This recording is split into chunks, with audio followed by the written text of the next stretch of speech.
Oseo. Oseo. We are continuing with the winter solstice, solar solstice. Also, kind of a reminder, if you don't know, since Americans have come to celebrate Christmas on the 25th of December, but to realize that, to begin with, that the winter solstice, the 21st or the 22nd, is the original day for that. And there's a little bit of fuzz in it also, since the Roman Catholic Church did not have the nativity, within its teachings, within its doctrines. Like the Immaculate Conceptions, these are things that somehow work their way in, depending on who, quote, the church, wanted to bring into it.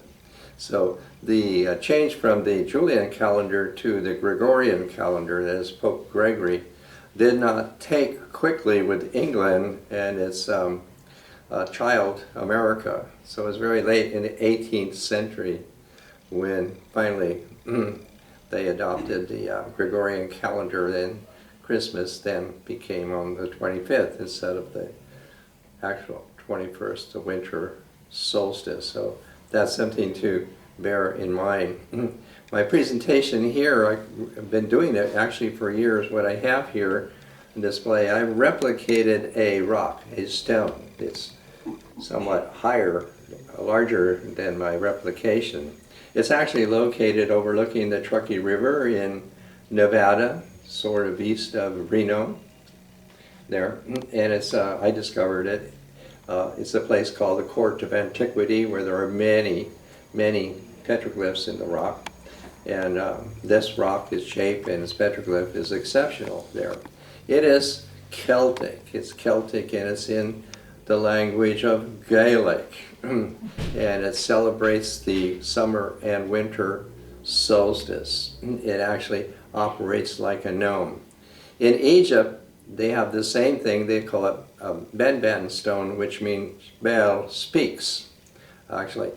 And that's, part of it here. Bel is the Maksavu of Grian. Grian is the sun in a female sense, and Bel is her son. And that was the way that the Celtic people communicated with her, is through Bel. I don't know if he qualifies exactly as a solar god, but some consider him as actually the disk of the sun itself, as in Egypt, often the sun disk is considered in that way. In the stone itself, the inscription here is actually reading Yahu Bel. And these names that have come into popular usage, Jehovah is an English rendering of Yahweh. These are pseudonames, they're not authentic names, but they have exactly derived from this formula, which was all through the Mediterranean. Yahu, who is the queen of the moon.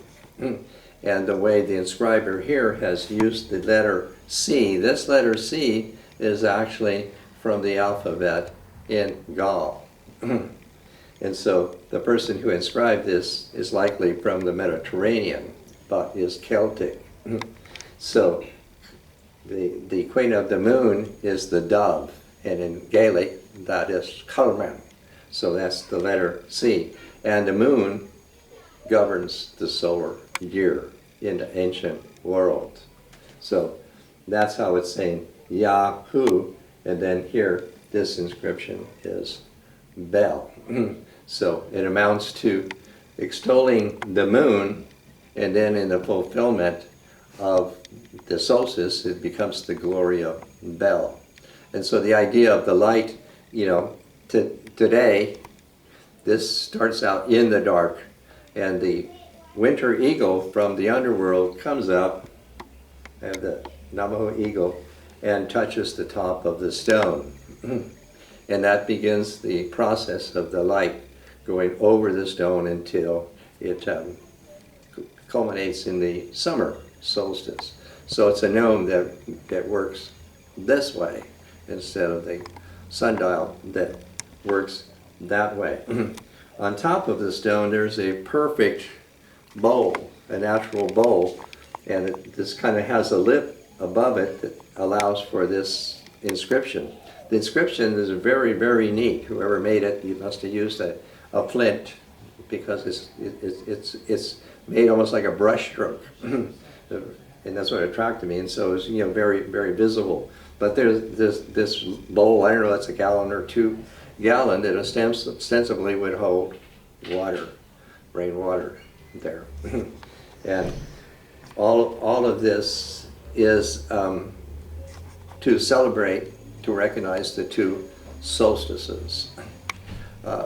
And what I'm putting together is the culture of Navajo. Navajo is a Spanish name, for these people, the name like that. Their ancestry certainly has come from somewhere in Afghanistan or Khotan over there, and not too long ago. They are certainly immigrants and not aborigines at all.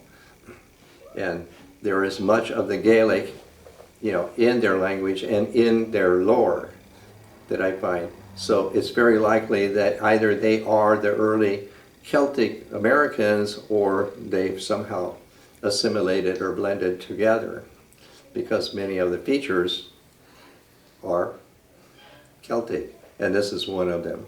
So what I'm putting together here today is that Born for Water, December's child, is now how that this is operating. Here, this is my replica of the Navajo mask for the ceremony that would be, it's called Born for Water. Tobatsini is Born for Water. And he is one of 2 twins. Everything in the Navajo is symmetric or in pairs, like male, female.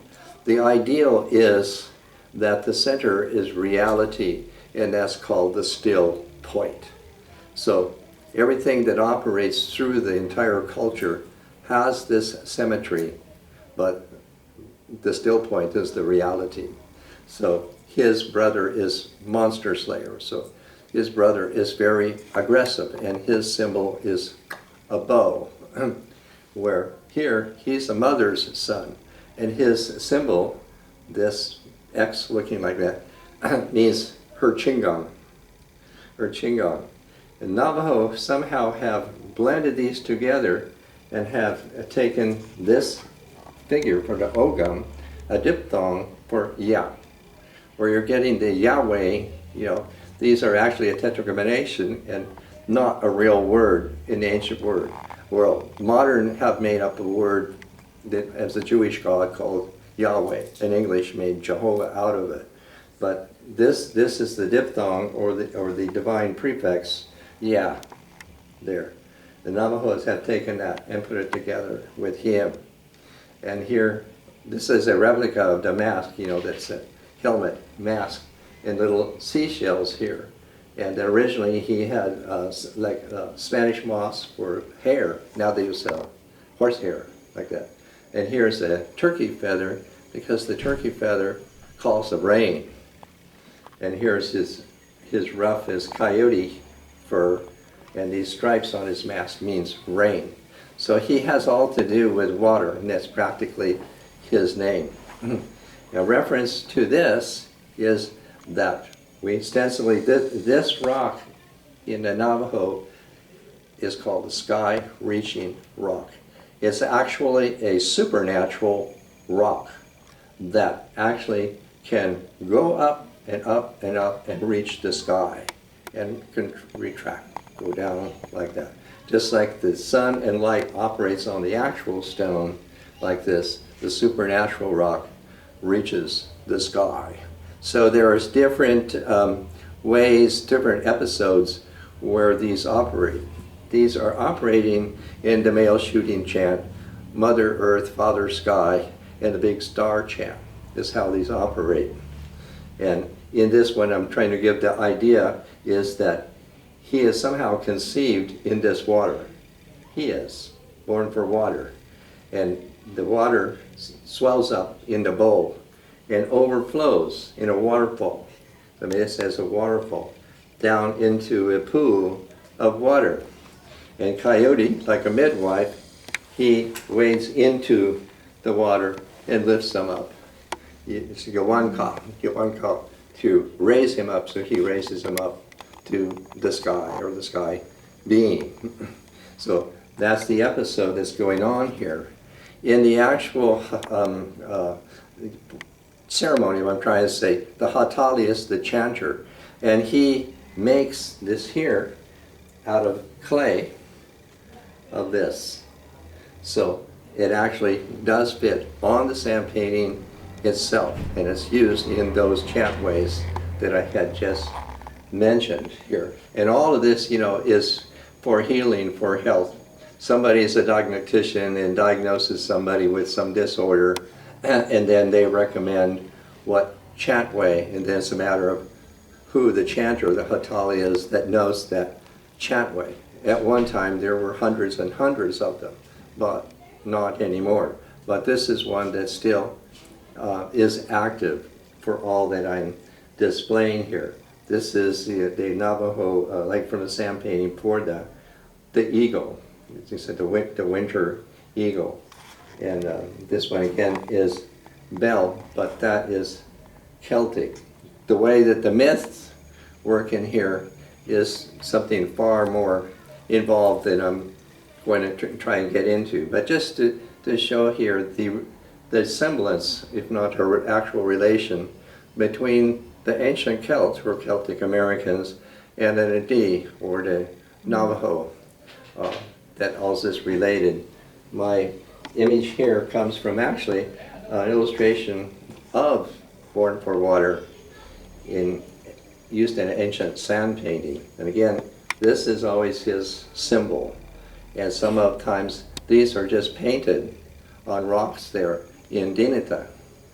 So all of that. And now for all that, I do have a Mary Oliver poem.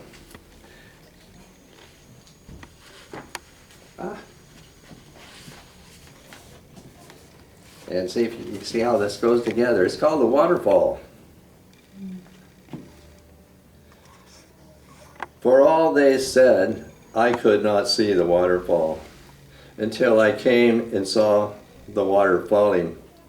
Its lace legs and its womanly arms sheeting down, while something howled like thunder over the rocks, all day and all night, unspooling like ribbons made of snow or God's white hair. At any distance it fell without a break or a seam, and slowly, a simple preponderance, a fall of flowers. And truly it seemed surprised by the unexpected kindness of the air and the light-hearted to be flying at last. Gravity is a fact everybody knows about. It is always underfoot, like a summons, gravel-backed and mossy in every beetled basin and imagination. The striver, the third eye, can do a lot, but hardly everything.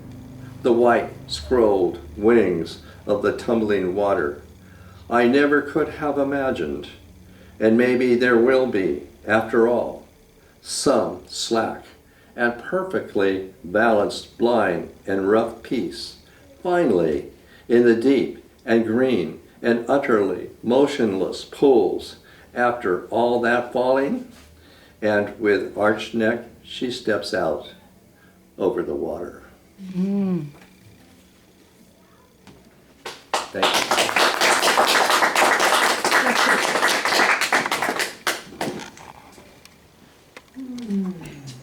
It's also a new moon on the 25th.